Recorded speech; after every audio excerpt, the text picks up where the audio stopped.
Invité de Télématin le 8 juillet 2025, Calogero a pris tout le monde de court en début d'interview et notamment Flavie Flament qui a fini perturbée. Calogero a pris tout le monde de court.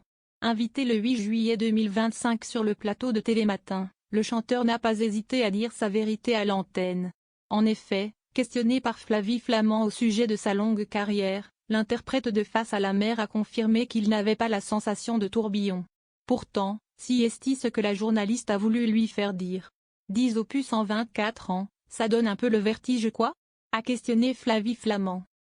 Non, pas beaucoup. A simplement répondu Calogero. Hein? Pas beaucoup?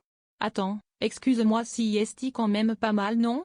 A réagi l'acolyte de Julienne Arnaud après une remarque de Jean-Baptiste Marteau.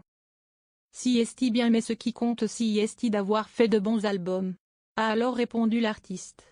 Si est sûr, et si est vrai. Est-ce qu'il aurait imaginé ça, le petit garçon qui voulait faire de la musique?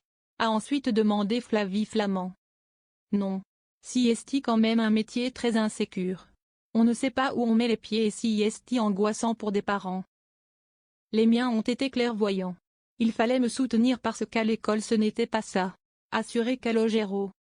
Calogero, retour sur son immense carrière. Pour rappel, c'est dans les années 1990 que Calogero fait ses premiers pas dans la musique, aux côtés de ses frères dans le groupe Les Charts. Ce tremplin lui permet de se faire un nom et d'apprivoiser la scène. Mais c'est en 2000, avec la sortie de son premier album solo Au milieu des autres, que Calogero commence à écrire sa propre histoire. Le véritable tournant arrive en 2004 avec l'album 3, qui contient plusieurs tubes qui restent aujourd'hui encore dans les mémoires. Le titre Face à la mer, en duo avec le rappeur Passy, mêle habilement pop et rap et conquiert le public. Prendre racine devient aussi un hymne, révélant un artiste sensible et engagé. En 2007, Calogero frappe fort avec Pomme C, un disque plébiscité par la critique et le public. Avec des morceaux comme Yala ou le titre éponyme Pomme C, il affirme son style, mélange de pop élégante et de ballades émouvantes. L'album est certifié disque de platine, preuve de l'attachement du public.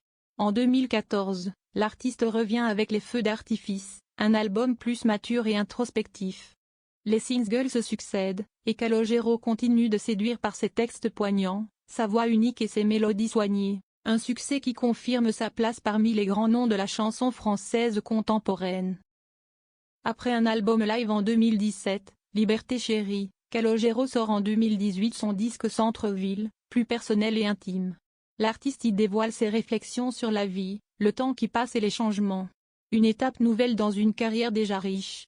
Aujourd'hui, il revient avec son 10e album baptisé simplement X.